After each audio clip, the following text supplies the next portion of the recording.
అటువంటి life style modifications చేసుకున్న తర్వాత కూడా there is always a small risk. కాబట్టి పరీక్ష చేయించుకుంటూ ఉండడం ఉత్తమం అని మీరు ఎప్పటికీ చెప్తున్నారు. ముఖ్యంగా ఎస్పెషలీ మామోగ్రాఫ్ అంటే మన చేతికి అందని బ్రెస్ట్ ఎగ్జామినేషన్ చేసుకున్నప్పుడు కూడా ఉంటాయి కాబట్టి చేసుకోవడం ఇంపార్టెంట్ అంటారు. సో లంగ్ క్యాన్సర్కి what are the signs and symptoms sir? కొంచెం నాకు పరీక్ష చేయించుకోవాలి, because breast cancer we can examine. Correct. అంటే లంగ్ క్యాన్సర్కి సిమ్టమ్స్ వచ్చాక మనం వెళ్ళడం అనేటువంటిది అది అర్లీగా కూడా డయాగ్నోస్ కాదు. చాలాసార్లు లంగ్లో చిన్న ట్యూమర్ ఏ సిమ్టమ్స్ కాజ్ చేయదు. That is a very sad part of the cancer in that sense. Right. కొన్నిసార్లు అర్లీగా ఉన్నప్పుడు సిమ్టమ్స్ కూడా ఉండకపోవచ్చు. Correct correct. సో ఇప్పుడు లంగ్లో 1 సెంటీమీటర్ 2 సెంటీమీటర్ లంప్ ఉందనుకో, నాడ్యూల్ ఉందనుకోండి, మనకి ఎవరికి తెలియదు, ఏ సిమ్టమ్స్ ఉండవు. సో ఓన్లీ వెన్ ఆ సైజ్ పెరిగినప్పుడు సరౌండింగ్ ఆర్గన్స్ని ఇన్వేట్ చేసినప్పుడు సిమ్టమ్స్ వస్తాయి. సో అంటే మనకి దగ్గు వచ్చినప్పుడు స్ఫుటంలో బ్లడ్ వచ్చింది అనుకోండి, it could be one of the sign. It need not be only because of tumour. టీబీలో కూడా రావచ్చు.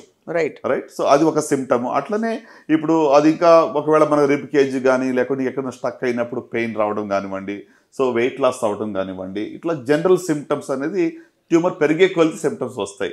సో అర్లియస్ట్లో యూజువల్గా సిమ్టమ్స్ ఉండవు. ఇప్పుడు మీరు అడిగిన ప్రశ్నకు స్పెసిఫిక్గా ఆన్సర్ చెప్పాలి, ఎలాగో ముందట్లో కనుగొచ్చు అంటే హై రిస్క్ ఉన్న వాళ్ళకి స్క్రీనింగ్ అని చెప్తాం. అందరూ కూడా లంగ్ క్యాన్సర్ స్క్రీనింగ్కి వెళ్ళక్కర్లేదు ప్రస్తుతానికి ఉన్నటువంటి రికమెండేషన్ ప్రకారంగా. అంటే ఇప్పుడు ఎక్కువగా టొబాకో ఎక్స్పోజ్ అయిన వాళ్ళు, లేకుంటే పొల్యూటెడ్ ఏరియాలో ఉన్న వాళ్ళు లో డోస్ సిటీ స్కాన్ అని చెప్పి వస్తుంది. సో ఎల్డీసీటీ దాన్ని చేయటం వల్ల ఇక లంగ్ క్యాన్సర్ని అర్లీ స్టేజ్లో చిన్న నాడ్యూల్ 1 సెంటీమీటర్ ఇంకా చిన్నగా ఉన్నప్పుడు కూడా మనం దాన్ని పికప్ చేయొచ్చు. Right sir. And similarly for oesophageal cancer also కదా సార్? ఈసోఫేజియల్ క్యాన్సర్ కూడా యూజువల్గా చాలా అర్లీగా ఉన్నప్పుడు సిమ్టమ్స్ ఉండవు. కొంచెం అది పెరిగే కొలది ఏమవుతుందంటే మనకి మింగడానికి ఇబ్బంది అవుతుంది. సో సాలిడ్ ఫుడ్ తినడానికి కష్టం, లిక్విడ్స్ బాగానే తీసుకోగలుగుతాం. సో ఫుడ్ తినాలి అంటే నీళ్లు లేకుండా మింగలేకపోతున్నాము అనే సిమ్టమ్ వస్తే మాత్రం వెంటనే డాక్టర్ సంప్రదించాలి. ఎండోస్కోపీ ద్వారా దాన్ని తెలుసుకోవచ్చు. సో చాలా యూస్ఫుల్ ఇన్ఫర్మేషన్ సార్ ఇది. ఫైనలీ ఒక మంచి గోల్డెన్ ప్రిస్క్రిప్షన్ లాగా మీరు ఇచ్చిన ఈ లైఫ్ స్టైల్ మోడిఫికేషన్స్తో పాటు 4-5 మంచి ఆహార పదార్థాలు చెప్పండి, విచ్ ఇవాళ రోజుల్లో బికాజ్ ఎవ్రీథింగ్ ఇస్ కంటామినేటెడ్. ప్రతిదీ పాల పదార్థాలు, ఒకప్పుడు పాలు మంచివి, యోగులు తినే ఫుడ్ అని చెప్పేవారు. ఇప్పుడు పాలు తాగాలంటే భయం వేస్తుంది, అన్ని హార్మోన్ ఇండ్యూస్డ్ కాబట్టి. పళ్ళు అన్ని స్ప్రేలు వేస్తున్నారు, రకరకాల ఇది. మసాలాల్లో కార్సినోజెనిక్ సబ్స్టెన్సెస్ బయటపడ్డాయని చెప్పి మనకి ఫుడ్ సేఫ్టీ అథారిటీ వాళ్ళు చెప్తున్నారు. సో మరి what is the best food to eat? Sure అండి. ఇప్పుడు మీరు అడిగిన దాన్ని చూస్తుంటే you are what you eat. మనం ఏం తింటామో అలాగే మనం తయారవుతాము. సో ఇన్ దట్ వే మరి నేను ఫస్ట్ ఏం చెప్పాలనుకుంటున్నానంటే ఏమి తినకూడదు. I think that's important. Because ఇదే తినాలి, ఒక రూల్ బుక్ పెట్టుకుని ఫలానాదే తీసుకోండి అని చెప్పి రోజు ఒక రూల్స్తో మనం జీవించాలని జరగని పని అది. So what should not be taken అంటే చూస్తే మొట్టమొదటిగా ప్రాసెస్డ్ ఫుడ్, ప్రాసెస్డ్ మాంసం. అంటే సో దట్ ఈస్ సంథింగ్, దానిలో ఖచ్చితంగా అది క్యాన్సర్కి కారణం అవుతుందని ఆల్రెడీ ప్రూవ్ చేయబడింది. రెడ్ మీట్ మనందరికీ తెలుసు, ప్రోస్టేట్ క్యాన్సర్ కావచ్చు, లేకుంటే కోలాన్ క్యాన్సర్ కావచ్చు, రెడ్ మీట్ వల్ల వస్తుంది. సో అలాగనే మనం ఇంకా మరి ఫుడ్లో చూసినట్లయితే ఈ మధ్య మీరు మసాలా గురించి ఆల్రెడీ చెప్పారు, అడల్టరేటెడ్ అంటే కంటామినేటెడ్. ఇట్ ఇస్ బికమ్ అంటే ఎంతవరకు అంటే అది బ్యాన్ కూడా చేయబడింది చెప్పి కూడా మనం విన్నాం. ఇథిలిన్ ఆక్సైడ్ కదా సార్ దానిలో? ఇథిలిన్ ఆక్సైడ్ వల్ల, కరెక్ట్.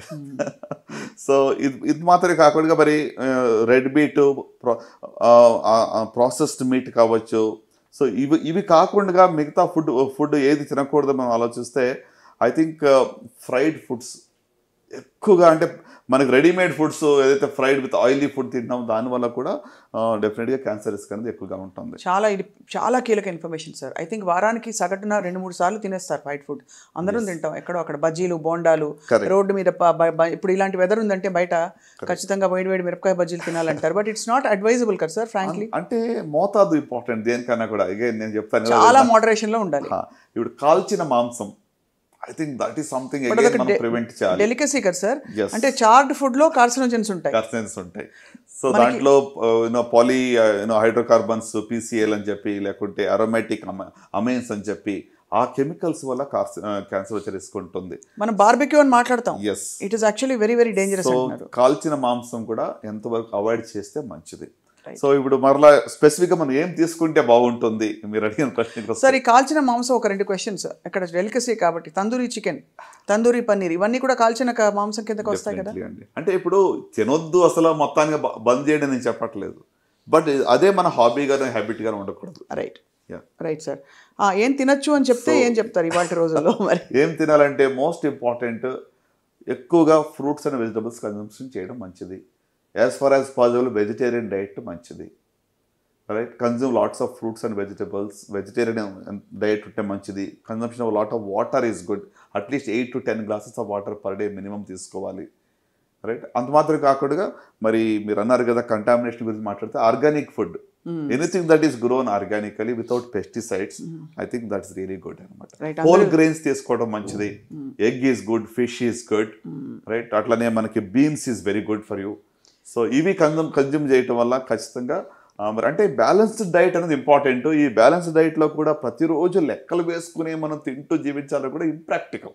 అవును. సో అందుకోసము వాట్ ఈజ్ రిస్కీ దాన్ని అవాయిడ్ చేసి మిగతా వాటిని మనము you should enjoy what you eat. Colourful, make your plate very colourful. అది అన్ని రకాల కలర్స్ ఉన్నటువంటి ఫ్రూట్స్ కానీ వెజిటబుల్స్ కానీ మీరు తీసుకోవటం వల్ల you will really have a good